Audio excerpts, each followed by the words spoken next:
Assalamualaikum warahmatullahi wabarakatuh.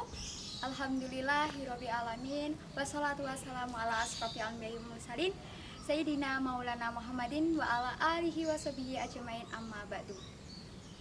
Yang terhormat Bapak Kepala SMK Negeri 3 Tuban, yang terhormat Bapak Ibu Guru dan staf karyawan SMK Negeri 3 Tuban, dan teman-teman yang berbahagia. Di kesempatan kali ini, di Jumat Barokah pertama ini di tahun 2021, bersama saya Neva Jayani dari kelas 12 Kimia Industri. Pada kesempatan kali ini saya akan memberikan sebuah materi yang berjudulkan Fastabiqul Khairat. Nah, nanti kita akan membagi beberapa bagian-bagian tertentu. Yang pertama, kita akan membahas mengenai pengertian dari Fastabiqul Khairat sendiri.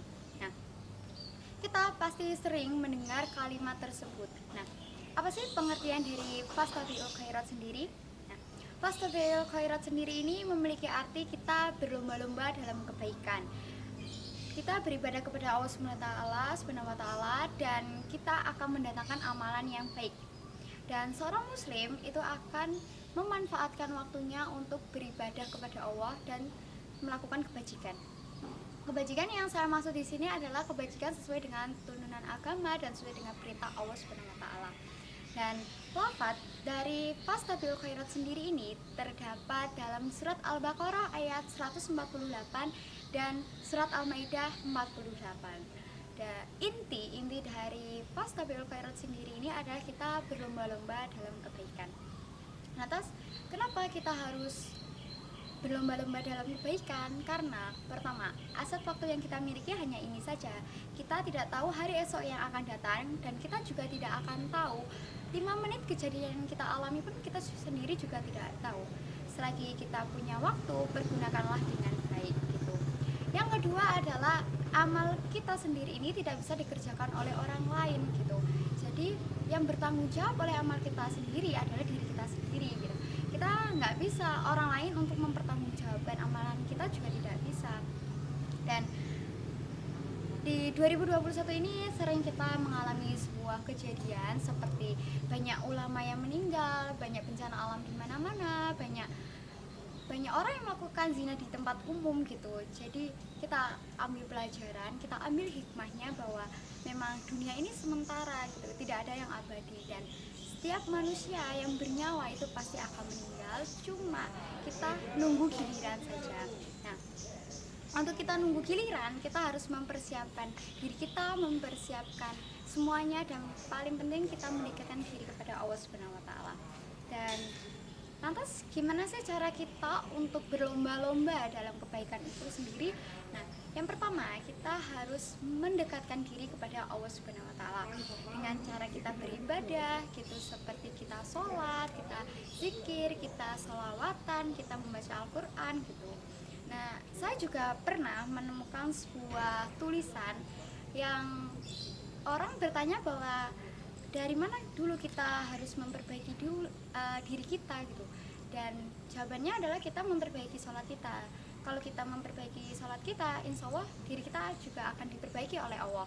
Dan nanti itu semua akan kembali ke diri kita masing-masing. Yang selanjutnya, yang kedua adalah kita mengaktualisasikannya akidah tauhid. Dan yang terakhir, kita harus memiliki rasa kemanusiaan. Jadi kalau teman kita minta tolong, ya kita tolongin, walaupun biasanya kita butuh dia nggak bisa bantu, tapi kita nggak boleh balas dendam seperti itu doang. Dan paling penting, kalau kita punya rezeki, okelah kita bagi kepada orang yang membutuhkan ya, orang yang benar-benar butuh itu semua dari kita. Kita membagi rezeki itu bukan tandanya kita semakin nggak punya, tapi insya Allah akan menggantikan dengan yang lebih baik tentunya. Dan apakah semua ini akan mendatangkan sebuah manfaat? Tentunya kalau kita mengejar kebaikan pasti ada manfaatnya. Manfaatnya apa aja? Nah, yang pertama adalah kita akan menjadi seseorang yang bertanggung jawab dan disiplin. Disiplin yang kita maksud adalah disiplin kita seperti kita menjalankan sholat 5 waktu secara tepat. Dan yang kedua, kita bisa meningkatkan martabat dan derajat kita. Dan terakhir, kita akan mendapat pahala dari Allah SWT. Untuk urusan pahala, untuk amal yang diterima itu kita serahkan sama Allah, dan wallahu a'lam saja. Dan etos kita berfastabiqul khairat ini memang sangat harus kita miliki oleh setiap muslim. Karena kenapa? Karena kehidupan itu tidak selamanya kita datar, tidak selamanya kita happy aja. Mesti kadang kita harus mendaki dulu, kita harus nerjal dulu gitu. Dan semangat kita berlomba-lomba dalam kebaikan ini memang harus menjadi energi positif kita dan untuk meraih prestasi yang tinggi, dan semoga menjadi baik di hadapan Allah. Kita ingat ya, kita harus baik di hadapan Allah, bukan di hadapan manusia, karena manusia sendiri itu tidak akan puas gitu. Jadi buat apa kita minta baik di mata manusia, karena manusia sendiri sih tidak pernah puas gitu. Dan kita melakukan kebaikan itu ibaratnya kita tidak menunda kebaikan, tidak menunda amalan yang baik. Kita harus melakukannya secara sistematis dan teratur tentunya. Dan tidak hanya kita berfastabiqul khairat, terus kita melakukan amalan, kita melakukan kebajikan lalu kita berhenti, enggak. Kita harus menjaganya tetap istiqomah, dan kita tetap menjalankannya secara ikhlas dan sabar. Dan mumpung ini masih tahun baru 2021 ya, masih tergolong baru, jadi ayolah kita memperbaiki diri kita masing-masing. Jangan sampai kita memperbaiki orang lain, kita ngebandingin hidup kita dengan orang lain. Tetap kita fokus sama diri kita sendiri, kita tetap menjadi diri kita sendiri. Jangan sampai kita ngebandingin hidup kita dengan orang lain. Kita stoplah namanya insecure sama orang lain gitu. Tetap jadi diri kita. Walaupun nanti kita memperbaiki hubungan sama Allah, tapi kita juga harus memperbaiki hubungan kita sama manusia gitu. Jangan sampai kita kayak menzalimi mereka dengan seenaknya, kita ngejudge orang seenaknya, segampang mungkin kita mengolok-olok proses, bahkan kita mengolok fisiknya, itu juga tidak akan mungkin ya, nggak boleh bahkan. Dan jangan sampai kita mengolok-olok orang gitu, karena emang kita sesempurna apa, kita memiliki apa, karena semua cuma titipan kan. Jadi ya orang itu menilai sesuai dengan asumsi mereka masing-masing gitu, tapi Allah itu menilai kita dari isi hati kita.